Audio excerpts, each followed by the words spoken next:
मुक्ति भक्ति के सभी प्रेमी सज्जनों को व साधु समाज को सतनाम साहेब बंदगी। जैसा कि प्रेमी जिज्ञासु भाइयों आप जानते हैं, माने या नहीं माने, इस चैनल के माध्यम से अनुभव के आधार पर और जहां तक हमसे बनता है सत्य आपके सामने रखते हैं। मानना नहीं मानना वो हमारा अपना अपना स्वभाव है, अपना अपना मन बुद्धि विवेक है। लेकिन आज का विषय है, क्या सतगुरु कबीर साहिब चारों वेदों में उनका नाम आया है? चारों वेदों में सतगुरु कबीर साहिब पूर्ण परमात्मा है। अपनी मति से हमने जो इस पे विचार किया है वो आपके सामने रखते हैं। चलो सीधा पहले समझ लेते हैं, बाद में समय रहा तो आगे चर्चा करेंगे। देखिए, वेदों की जो रचना है, पहले वेदों को लेते हैं, चारों वेदों को। वेदों की जो रचना है वो किसी मनुष्य द्वारा कृत नहीं है। मनुष्यों के क्यों? वेद, चार वेद जो है अपौरुषेय है, किसी मनुष्य के द्वारा इनकी रचना नहीं है। वेद व्यास जी, सॉरी, श्री ब्रह्मा जी के द्वारा वेद प्रकट हुए, लेकिन ये सृष्टि रचना का विषय है। वेद व्यास जी को चार वेदों की प्राप्ति कैसे हुई वो एक अलग विषय है। तो इतना हम सब जानते हैं, ब्रह्मा जी के द्वारा वेदों की उत्पत्ति हुई, लेकिन किस रूप में हुई? मौखिक रूप से। मौखिक रूप से हुई। हमारे बड़े बड़े ऋषि मुनियों ने कठोर दीर्घ दृढ़ साधना करके वेदों का अनुभव किया, उनको सुना और कंठस्थ, चारों वेद उनके कंठस्थ हो गए।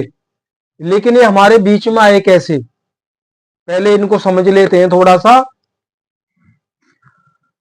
मान लो शिष्य है, परंपरा में मौखिक रूप से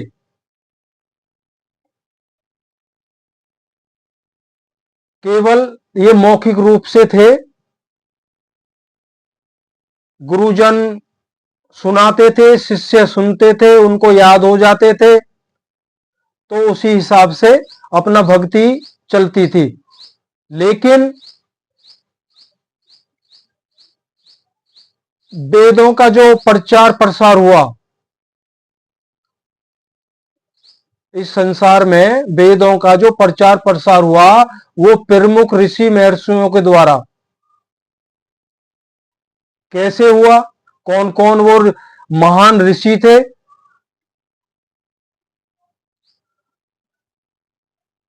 महर्षि वशिष्ठ, विश्वामित्र जी, भारद्वाज, ऋषि अत्रि, बहुत हुए थे। जैसे ऋषि अंगिरा, इनको चारों वेद जो है कंठस्थ थे, लिखित रूप में नहीं थे।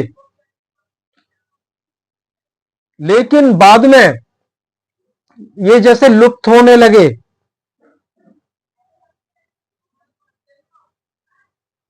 जब ये लुप्त होने लगे तो वेद व्यास जी, अब यहां से चलता है कि कबीर साहिब वेदों में वर्णित हैं या नहीं है। तो वेद व्यास जी ने द्वापर युग के अंत में और कलयुग के प्रारंभ में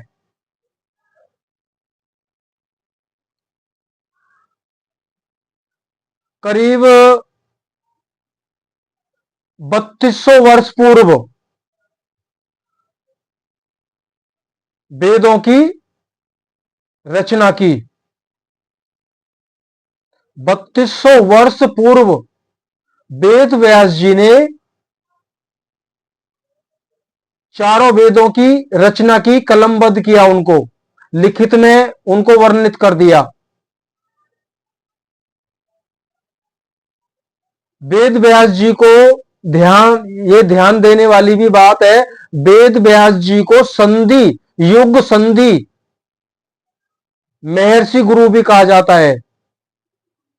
एक युग द्वापर युग जा रहा था और कलयुग की शुरुआत हो गई थी, तो युग संधि गुरु भी कहा जाता है उनको।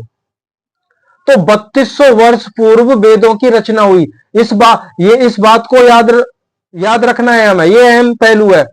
3200 वर्ष पूर्व वेद व्यास जी ने चारों वेदों की रचना की। अब उस समय, अब कबीर साहब तो तब तक नहीं आए, लेकिन आए, वो सतयुग में आए, त्रेता में आए। सतयुग में सुकृत स्वामी के नाम से आए, द्वापर में मुनिंदर साहिब के नाम से आए, और त्रेता में करुणा में स्वामी के नाम से आए।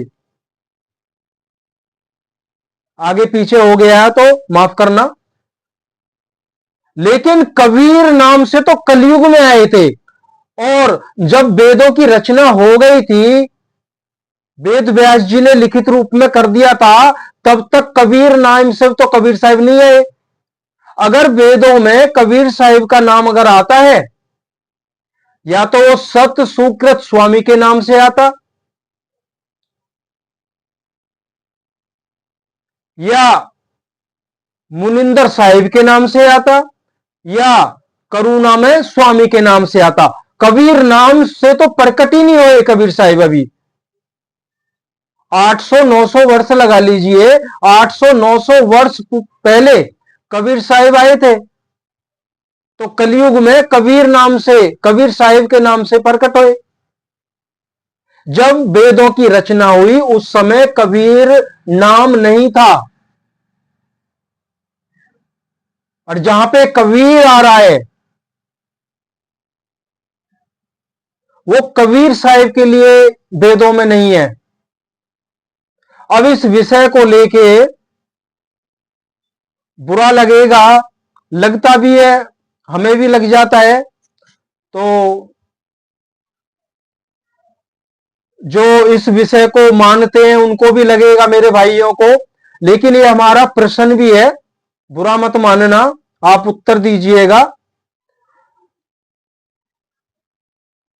कि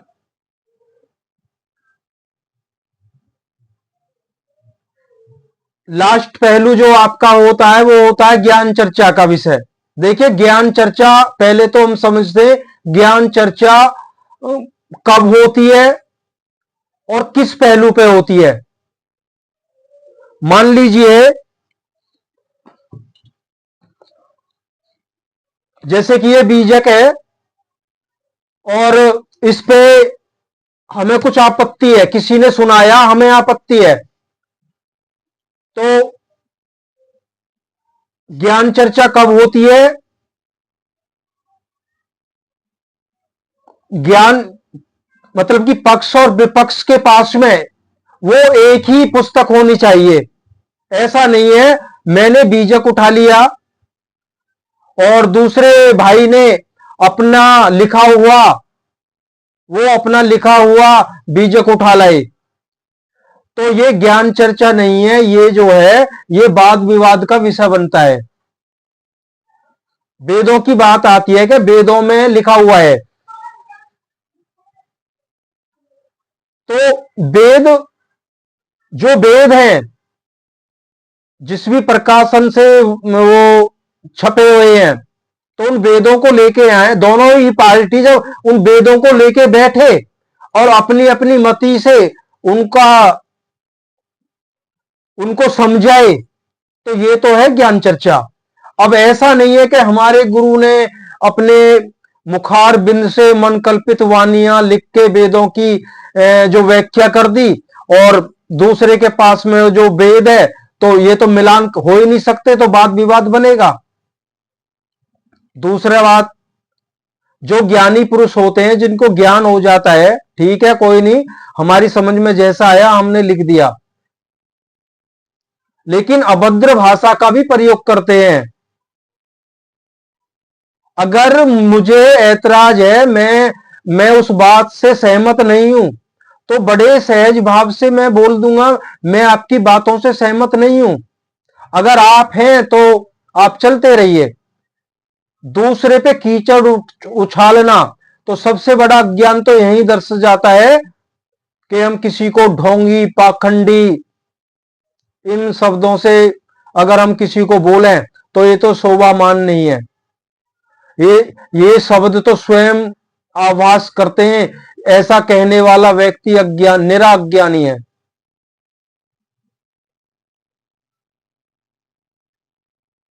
तो कबीर साहिब का वेदों में वर्णन नहीं है, ना तो कबीर साहिब कबीर नाम से उस समय थे, बाद में आए थे।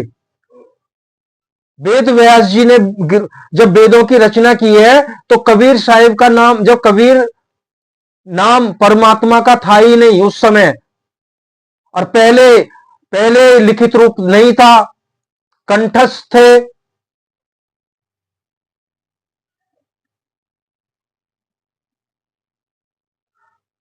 लेकिन पहले क्या था, जब कलयुग की शुरुआत हुई थी, पहले आध्यात्मिक उन्नति संभव थी, भक्ति में उन्नति होती थी। ये जो भी ऋषि महात्मा हुए, सिद्ध पुरुष हुए, आज बताइए वर्तमान युग में कौन सिद्ध पुरुष है? किसके पास में 9 निधि 8 सिद्धियां प्राप्त हो गई हैं? सतलोक ज्ञान को तो एक तरफ रखते हैं, वेदों के द्वारा अगर भक्ति की जाती है तो अष्ट सिद्धि, 9 निधि और अष्ट सिद्धियां प्राप्त हो जाती हैं। ऐसा कोई चमत्कारी पुरुष है ही नहीं।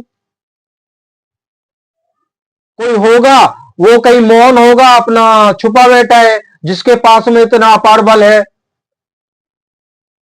लेकिन जो कहते हैं कि हमारे पास में इतना ज्ञान है, हम ज्ञानी हैं, वो खाली हैं। ज्ञानी पुरुष कभी ऐसा नहीं कहता पूरे विश्व में सत्य मार्ग केवल मेरे पास है। ज्ञानी पुरुष ऐसा नहीं बोलता है। ये तो अहम को बढ़ावा, ये तो अहंकार जाग गया है।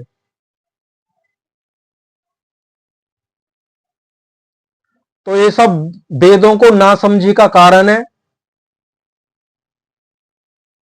कलयुग के शुरुआत में जो भी भक्ति करते थे उसमें तरक्की होती थी, विषय वासनाओं का जोर इतना नहीं था, भोग विलास कुछ सीमित थे। लेकिन आज भोग विलास की भी बात की जाए, स्वार्थ की बात की जाए, तो आज तो तोला ही नहीं जा सकता, अथाह है। और उस समय मर्यादा भी बनी हुई थी, लोग मर्यादा में रहते थे। गुरु शिष्य की परंपरा मजबूत दृढ़ थी कलयुग के शुरुआत में। लेकिन अब 5 से 6 वर्ष का जो समय हो गया है, अब क्या हो गया?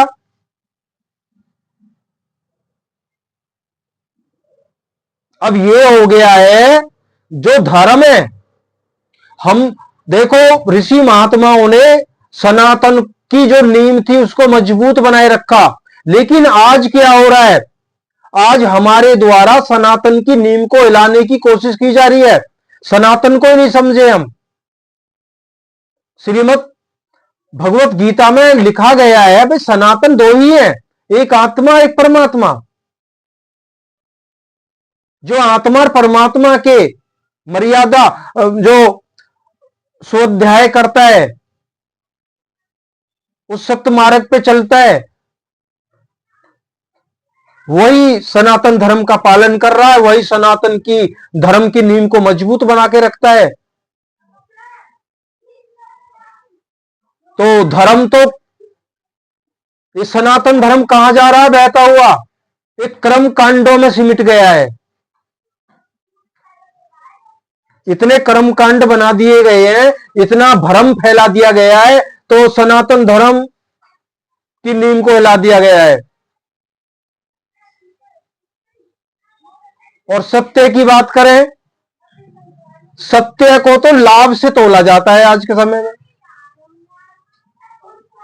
जबकि सत्य नहीं है। सत्य की जगह असत्य है, असत्य को बांटा जा रहा है, और वो भी लाभ से, स्वार्थित। देखो, सत्य कड़वा लगता है हमेशा ही।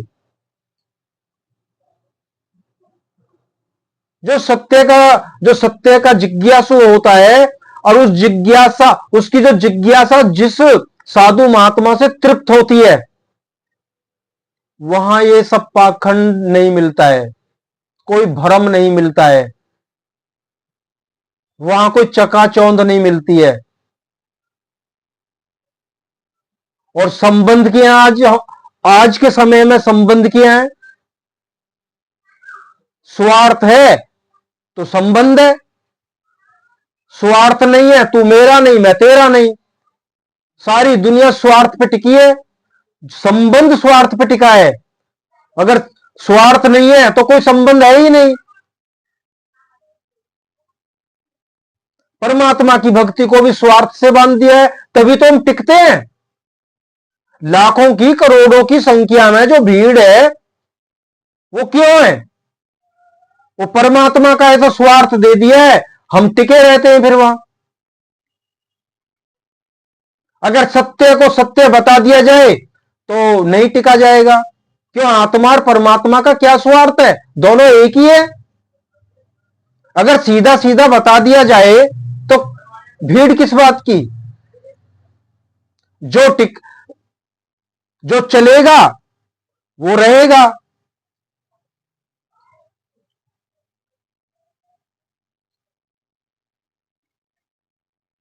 और आगे ज्ञान कह लीजिए, विद्या कह लीजिए, उसका क्या हाल है आज के टाइम में? वो जीविका का साधन बन गया है। मुझे ज्ञान है थोड़ा बहुत, तो मेरी अच्छी खासी जीविका चलेगी। इसका प्रमाण सभी को मिल रहा है आजकल।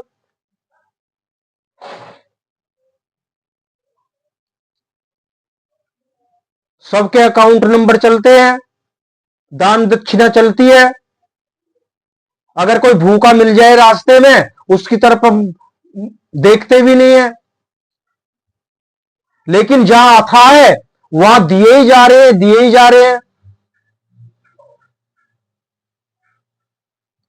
तो ज्ञान तो जीविका बन गया है, एक अच्छा धन कमाने का साधन बन गया है आज के दौर में।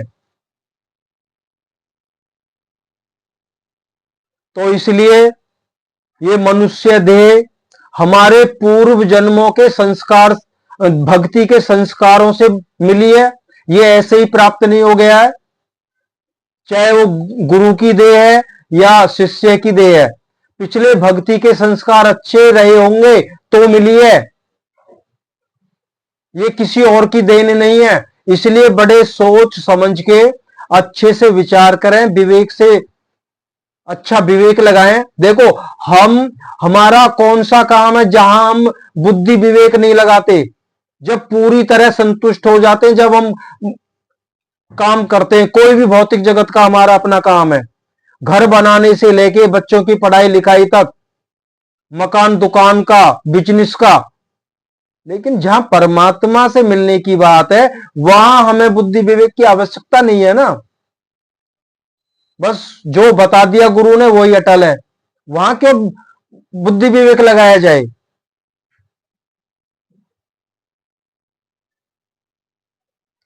इस विषय को